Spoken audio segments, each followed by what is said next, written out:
Assalamualaikum warahmatullahi wabarakatuh. Alhamdulillahilladzi bi ni'matihi tatimmus shalihan wassalatu wassalamu ala Rasulillah wa ala alihi wa sahbihi wa man walah amma ba'd. Muslimin dan muslimat rahimani wa rahimakumullah. InsyaAllah pagi ini kita akan melengkapkan perbincangan kita tentang ayat yang kedua bagi surah Ar-Rahman, yang mana kita telah pun sama-sama membaca ayat ini pada hari yang sebelumnya, iaitu ayat yang berbunyi a'udzubillahi minasyaitonirrajim 'allamal Quran. Okey, ayat yang kedua ini adalah ayat yang Allah memberitahu kepada kita bahawa Al-Quran yang selama ini kita pandai membaca, kita boleh memahami, membaca terjemahannya, membaca tafsiran ayatnya, semua ilmu itu sebenarnya adalah diajar oleh Allah Subhanahu wa ta'ala.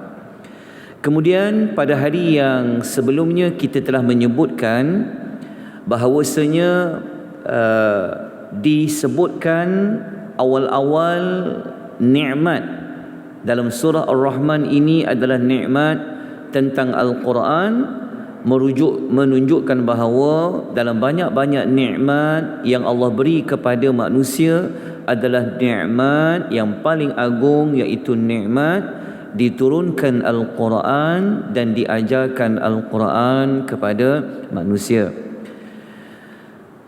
Pagi ini kita akan memperincikan tentang tindakan selepas tadabbur, setelah kita mengetahui bahawa Al-Quran itu merupakan nikmat yang paling agung dalam banyak-banyak nikmat yang Allah kurniakan, maka seharusnya kita memanfaatkan nikmat ini adalah dengan kita mempelajarinya.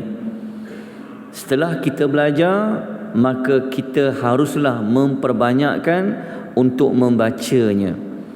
Kerana perkataan Al-Quran dia adalah berasal daripada perkataan qara'a, iaitu membaca. Jadi Al-Quran ia mesti dibaca, sebab namanya pun sudah Al-Quran. Jadi sesiapa yang ada Quran, kalau dia tak baca Quran, maknanya itu bukan namanya Quran. Kemudian pula nak baca berapa banyak? Pada perkataan Al-Quran adanya huruf nun selepasnya. Qara'a ada perkataan Al-Quran, ada alif nun yang merujuk kepada makna yang bersangatan. Kita telah ulas sebelum ini, kalau dalam kalimah itu adanya alif nun, seperti nama Ar-Rahman, rahmat Allah yang bersangatan banyak, sangat rahmat. Kalau Al-Quran ada alif nun, maknanya baca Quran itu kena banyak. Dan kita telah sokong dalam beberapa hadis yang lain bahawasanya memang digalakkan, dituntut untuk kita mempelajari Al-Quranul Karim.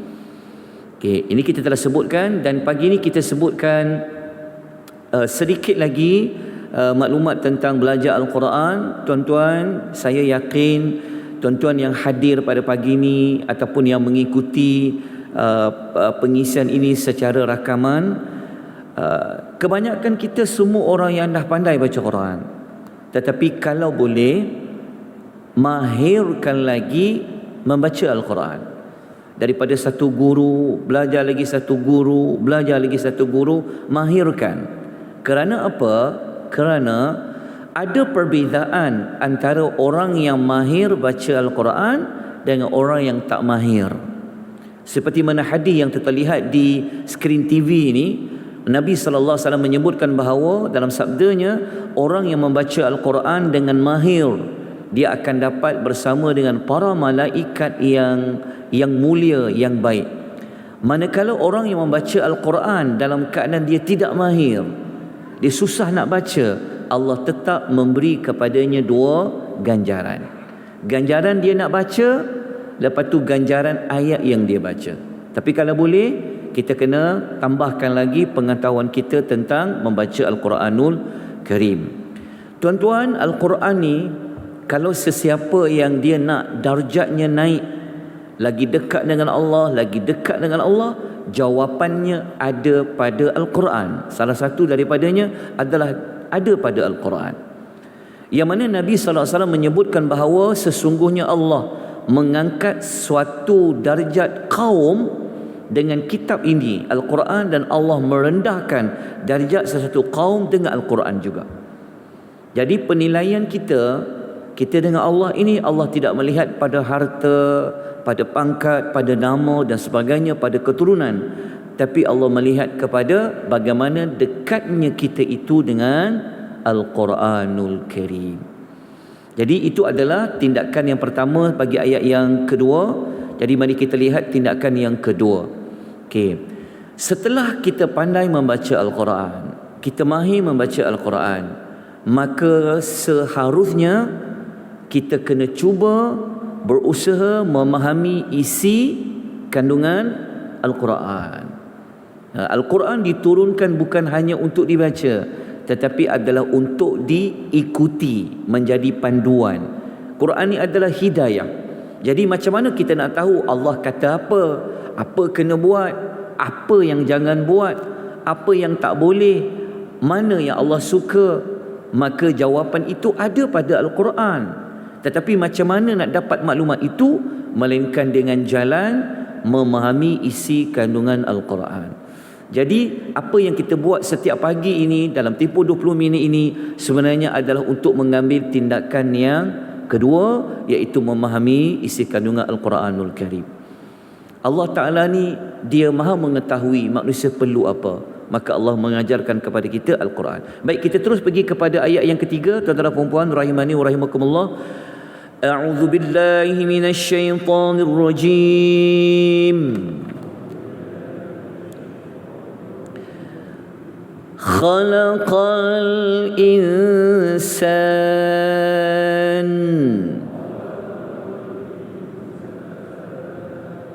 Okay. Ayat yang ketiga dalam nota bercetak, tuan-tuan boleh temukan pada muka surat yang ke-7.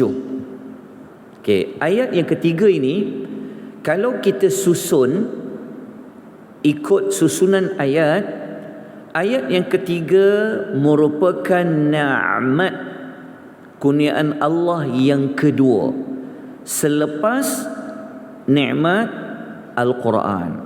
Baru Allah sebut nikmat khalaqal insan, dialah yang telah menciptakan al-insan. Insan ni manusia.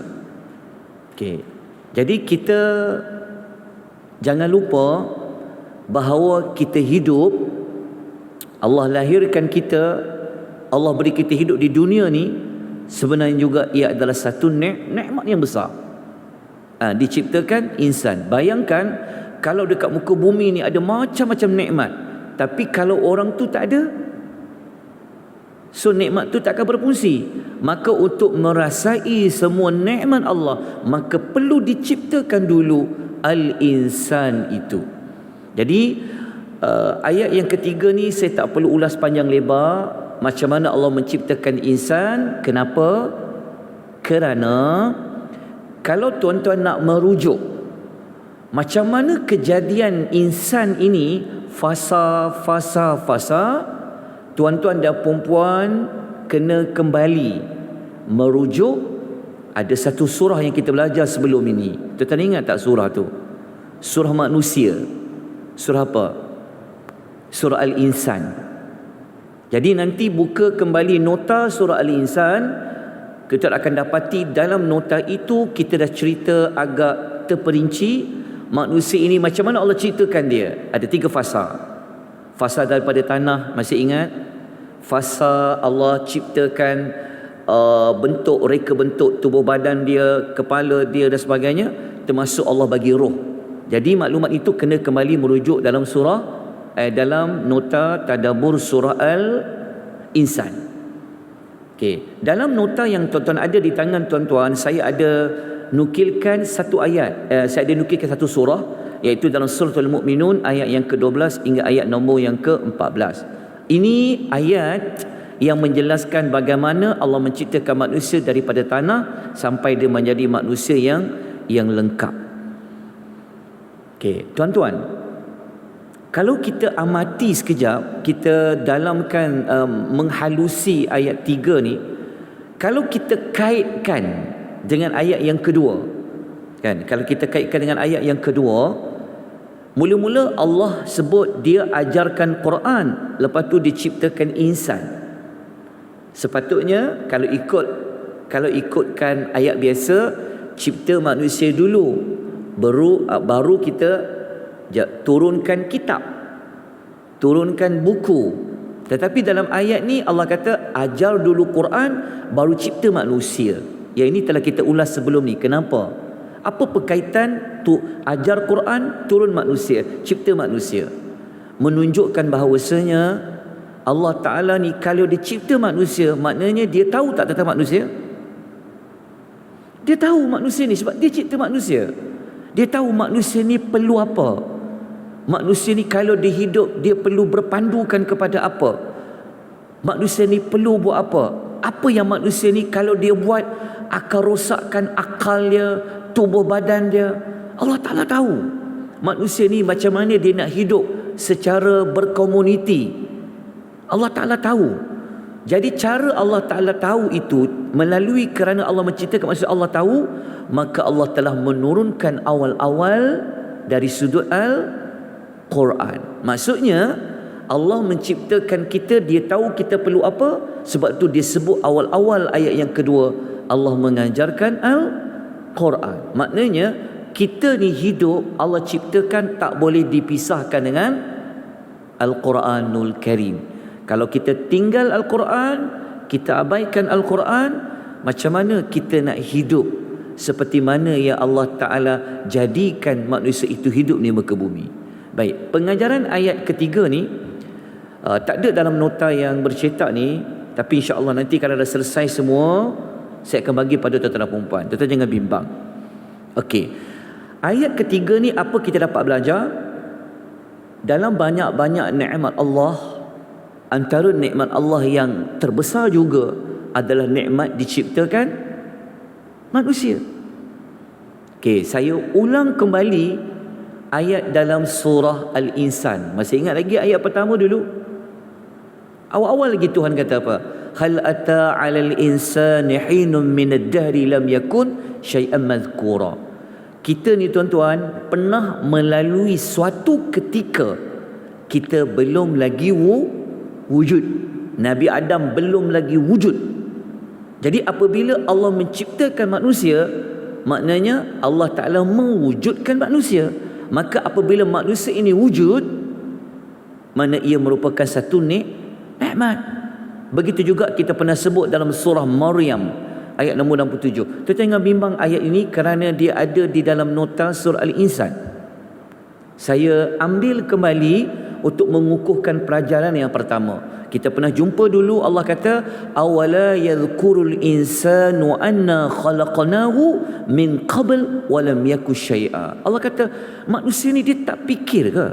Dia tak pernah renung ke bahawa kami telah ciptakan dia dulu, sedangkan dia pernah berlaku, dia tidak wujud. Maknanya Allah minta manusia ni kenang jasa baik Allah, kenang rahmat Allah tu, yang Allah Ta'ala menciptakan manusia yang sebelum itu manusia tidak ada. Okey, itu ayat yang pelajaran pertama. Baik, pelajaran nombor 2, kalau Allah bagi tahu dia menciptakan insan, bermakna siapa pencipta, siapa yang dicipta? Allah pencipta, maka yang dicipta itu dipanggil apa? Dia panggil makhluk. Dan menariknya, kenapa dalam banyak-banyak makhluk Allah sebut insan dulu? Dalam susunan ayat, nanti kita jumpa matahari, kita jumpa bulan, kita jumpa nanti pasal jin. Kenapa dalam banyak-banyak makhluk Allah yang Allah ciptakan, Allah sebut dulu awal-awal ayat 3, khalaqal insan. Apabila Allah susun ayat tu letak awal-awal, maknanya Allah telah mengangkat darjat apa? Allah nak mengangkat darjat insan. Dia nak sebut dulu, insan dulu dia nak sebut. Itu ikut susunan ayat. Allah juga cipta jin, tapi kenapa tak sebut jin? Nanti kita akan jumpalah. Tapi awal sebut insan, menunjukkan kemuliaan insan. Okey, kemuliaan insan ni juga, kalau tuan-tuan nak dapatkan lagi maklumat lanjut, nanti baca surah At-Tin. Kan Allah kata manusia ini, laqad khalaqnal insana fi ahsani taqwim. Tapi jangan lupa, walaupun manusia itu mulia, sampai Allah sebut awal-awal dalam surah Ar-Rahman, tetapi baca ayat surah At-Tin sampai habis, ada manusia ini Allah campakkan dia pada serendah-rendah tempat. Itu kita panggil summa radatnahu fi asfala safilin. Tapi pada ayat 3 ni Allah nak angkat darjat manusia. Insan, kamu ni mulia. Sebab itu kamu disebutkan awal-awal dalam susunan ayat dalam surah Ar-Rahman. Okey.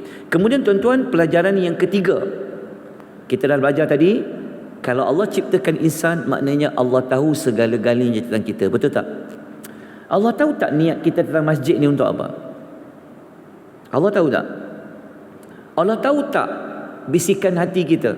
Apa yang ada dalam jiwa kita? Apa yang ada dalam otak kita? Orang tak tahu kita fikir apa. Tetapi Allah tahu tak?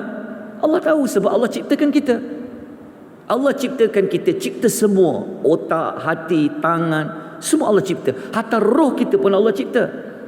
Okey, untuk kuatkan pelajaran nombor 3 ni, saya kembali mengingatkan tuan-tuan dan puan-puan surah Al-Mulk. Ingat lagi tak? Surah Al-Mulk.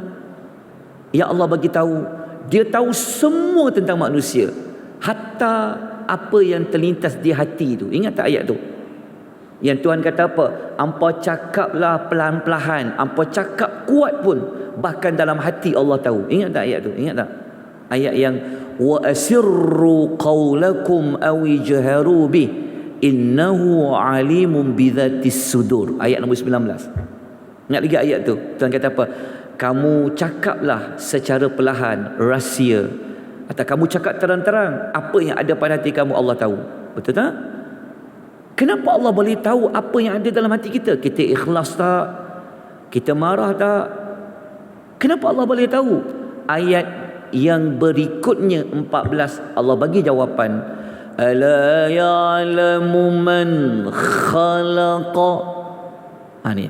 Ala ya'lamu man khalaqa. Bukankah Allah yang telah menciptakan makhluk itu mengetahui? Betul tak? Jadi ayat 3 tadi kita boleh gunakan kembali ayat nombor 13 dan 14 surah Al-Mulk. Kembali kita menggunakan ayat-ayat itu. Baik, tuan-tuan, pelajaran nombor 4. Kita jangan lupa, ini yang sangat penting. Kejadian insan ini sebenarnya adalah bukti rahmat Allah Subhanahu wa taala. Allah sayang kita, Allah jadikan insan. Baik. Apa tindakan yang kita kena ambil tuan-tuan daripada ayat yang ketiga ini? Nombor 1, sudah pasti kita meyakini akan kesempurnaan kekuasaan Allah yang telah menciptakan insan. Pelbagai rupa, pelbagai warna, pelbagai bahasa dan sebagainya.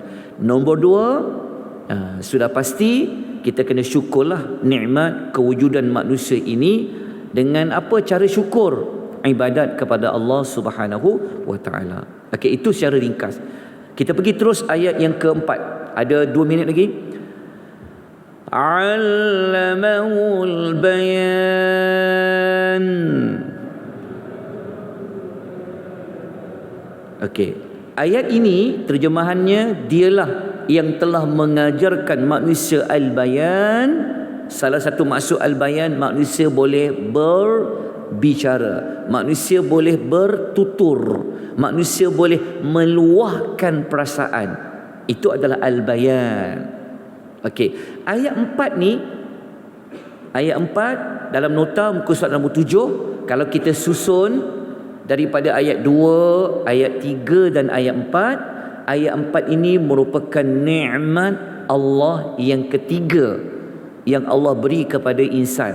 Allah Ta'ala bukan sekadar dia cipta rupa bentuk, bukan sekadar dia cipta otak, dia cipta hati, tetapi Allah juga menciptakan pada manusia itu, dia boleh keluarkan apa yang dia fikir, apa yang ada dalam jiwa dia, dia boleh luahkan dengan dia buat apa?